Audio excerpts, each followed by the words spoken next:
सीधा रुख करते हैं फ्लोरिडा का, जहां पर अमेरिका के पूर्व राष्ट्रपति डोनाल्ड ट्रंप इस वक्त जनता को संबोधित कर रहे हैं। Be dominant within 6 months, more than any other nation times 2. We had this all just 3 years ago. Our raging crime statistics, if you look in Democrat-run cities, numbers the likes of which we have never seen before.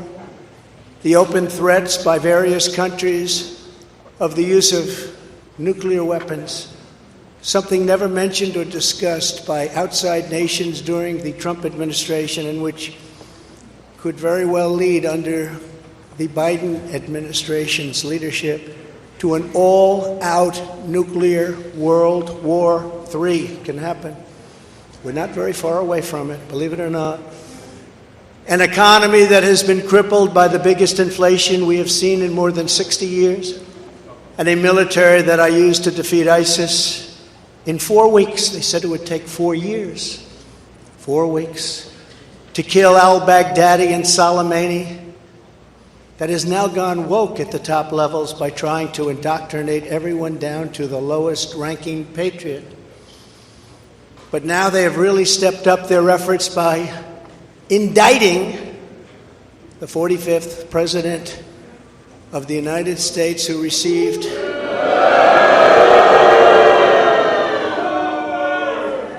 $75 million votes, which is more than any sitting president in the history of our country.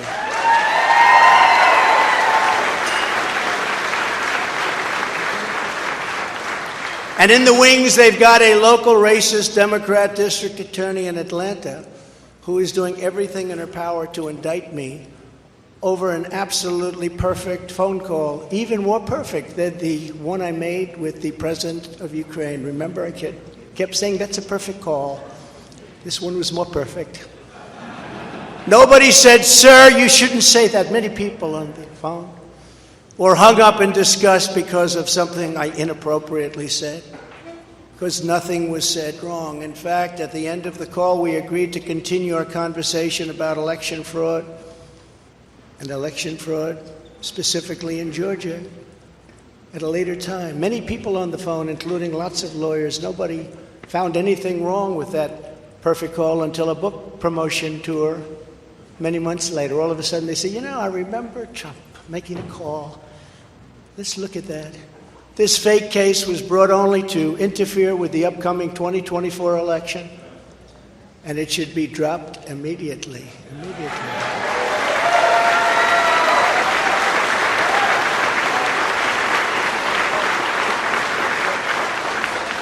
Then you have a radical left lunatic known as a bomb thrower who is harassing hundreds of my people day after day over the boxes hoax. You know, the boxes hoax, as we call it. Just so everyone knows, I come under what's known as the Presidential Records Act, which was designed and approved by Congress long ago just for this reason. Under the Act, I'm supposed to negotiate with NARA, the National Archives and Records Administration, which as of this date is a radical left troublemaking organization that red flags the Constitution of the United States and the Bill of Rights as dangerous and triggering. Can you imagine? This is what we have to deal with. But there is no criminality under the Presidential Records Act. That is not what it's all about. We were negotiating in very good faith, proper way, in order to return some or all of the documents that I openly and in very plain sight brought with me to Mar-a-Lago from our beautiful White House, just as virtually every other president has done in the past. When FBI and DOJ officials with NARA were here, I told my lawyer to show them the very secure storage room in which they were locked. The FBI's sole request in writing was, could you please put another lock on the door? We immediately complied. It's a lot different than the Biden situation, isn't it? The next thing I know, we were raided by many gun-toting FBI agents who took whatever they wanted, including my passports and medical records. Everybody was in shock. Nobody had ever heard of such a raid before. Can't even believe it. Who would think that that could happen today? I immediately thought of the Fourth Amendment that protects against unreasonable search and seizure. But they did it anyway because our justice system has become lawless.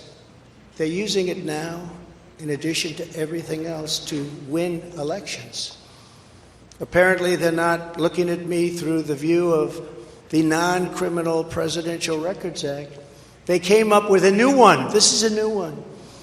And they're looking at me through the Espionage Act. Think of that. How does that sound? Of 1917, where the penalty is death.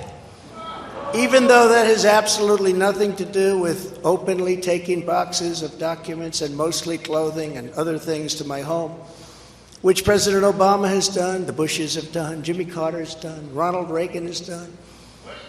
Everybody's done. In fact, Hillary Clinton got rid of 33,000 emails, and that was okay. But nobody's done it like Joe Biden.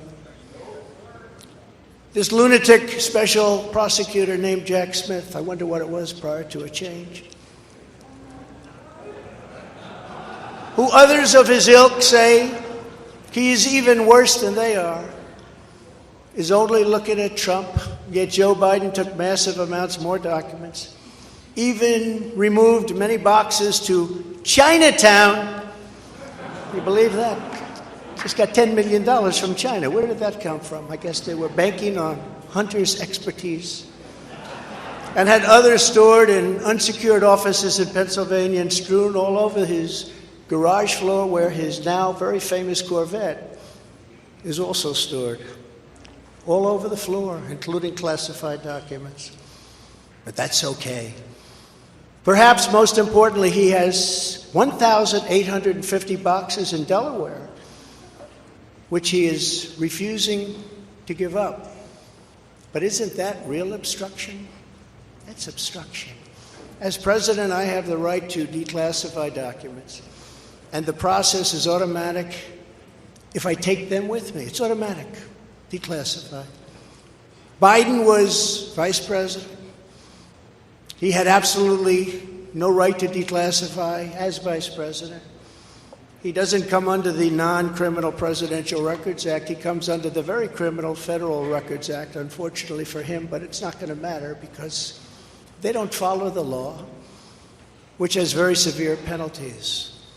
He had classified documents that he took while he was a senator, which is absolutely inexcusable. And other senators, including Democrats, are outraged. But he's not being harassed and hounded like the people who work for me are. In fact, they seem to have forgotten about his documents entirely. So many, thousands and thousands. It's okay with him. They like to say that I'm obstructing, which I'm not, because I was working with NARA very nicely until the raid on my home. But Biden is obstructing by making it impossible to get the 1,850 boxes or explain why many documents were located in Chinatown. Can't explain it. Why were they in Chinatown? I don't know. Lastly, I'm under investigation. This time a civil investigation by another racist in reverse, who also campaigned on, "I will get Trump. I will get him." This was her campaign. Never ran for office. I will get him. Her name is Letitia James. And she proclaimed while campaigning, quote, "I look forward to going into the office of the Attorney General every single day, suing him, and then going home." Just before she knew me. She announced, "What is fueling my soul right now is Trump." And that she had her eyes on Trump Tower. Those eyes are focused on Trump Tower. Didn't know the young lady. She even assured her supporters in an election promise that we're going to definitely sue him. We're going to be a real pain in the ass. He's going to know my name personally.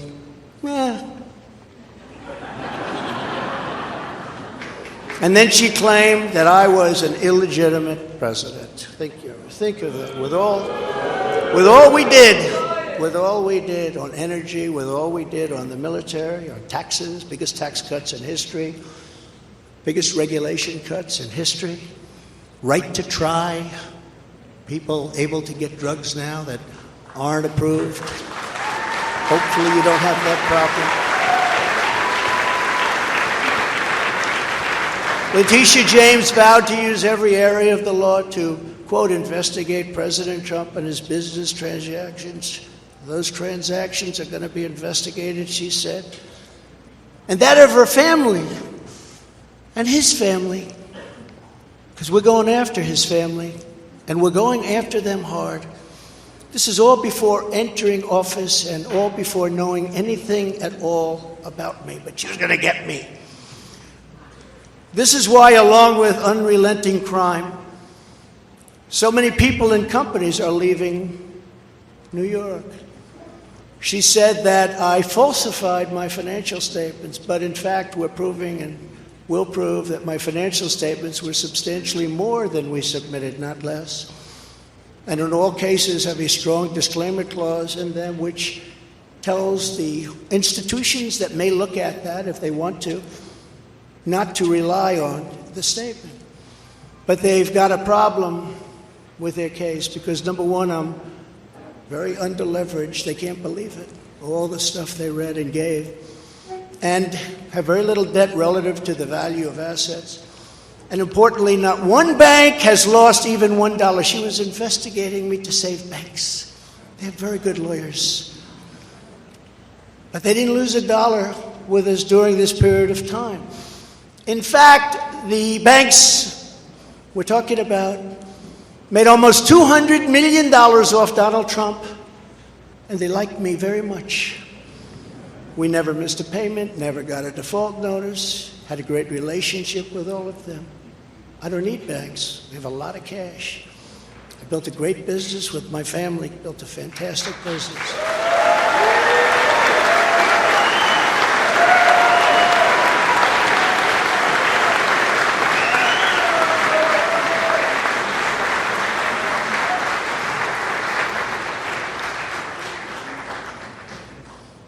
I have a son here who's done a great job, and I have another son here who's done a great job.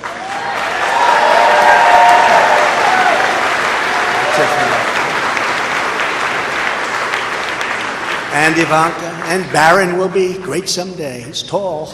He is tall, and he's smart. But I have a great family, and they've done a fantastic job, and we appreciate it very much. They've gone through a lot.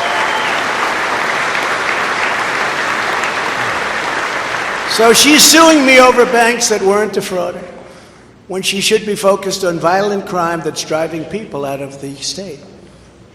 This is a persecution, not an investigation. She's put our family through hell. It's cost hundreds of millions of dollars to defend, but our heads are held very, very high. They want to settle the case, but I want no part of that. So here we are now. It's where we were today, in a city that was so great just 4 or 5 years ago. But now we're there, spent time there today, as you possibly read, with a local failed district attorney charging a former president of the United States for the first time in history on a basis that every single pundit and legal analyst said, there is no case. There's no case. They kept saying, there's no case.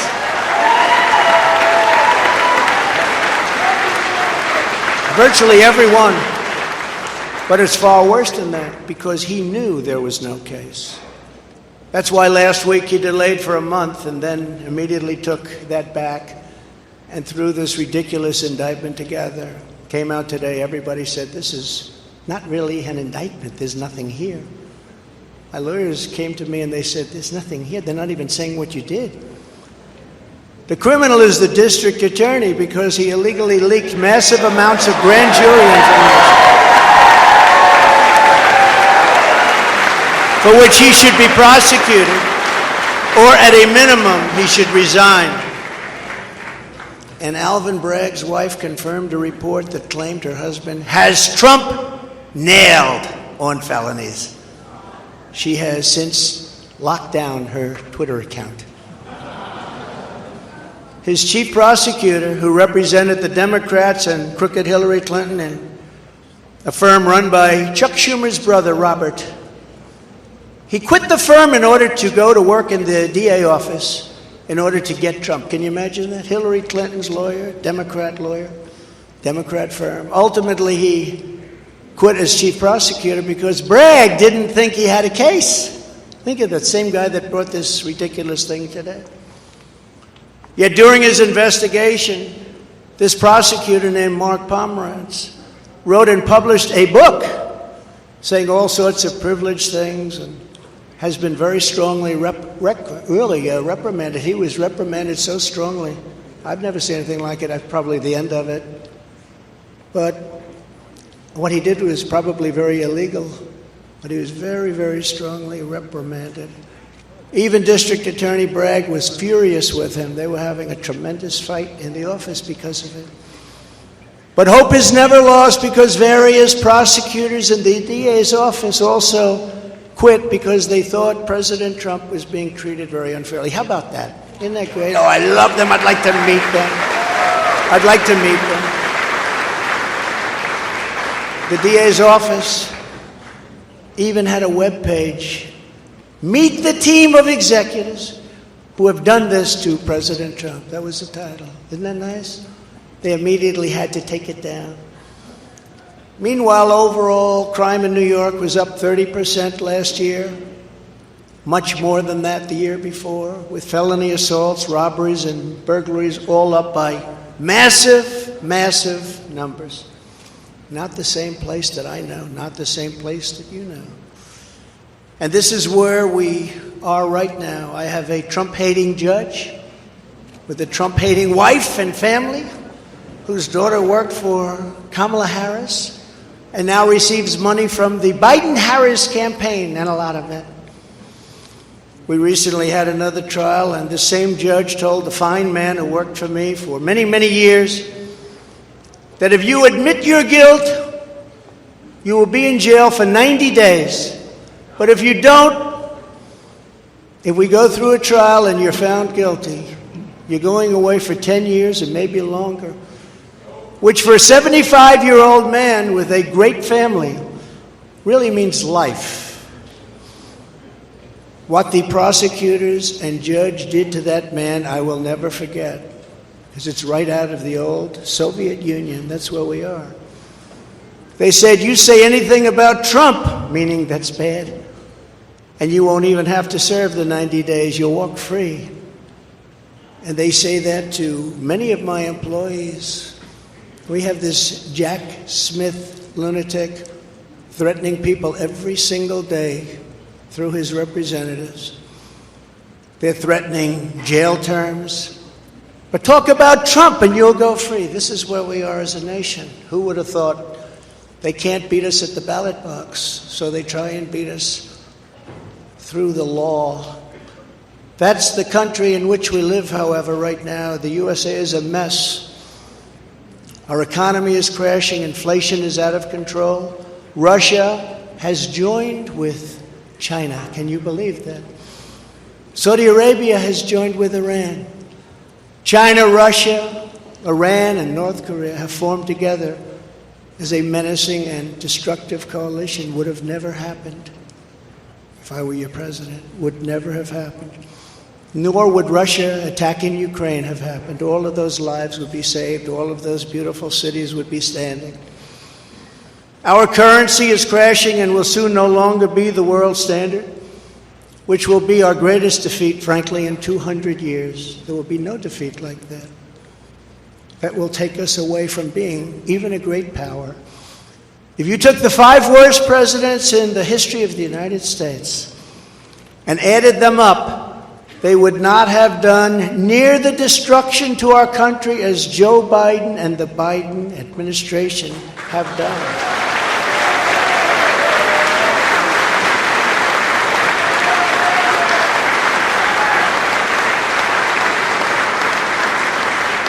Incredibly, we are now a failing nation. We are a nation in decline. And now these radical left lunatics want to interfere with our elections by using law enforcement.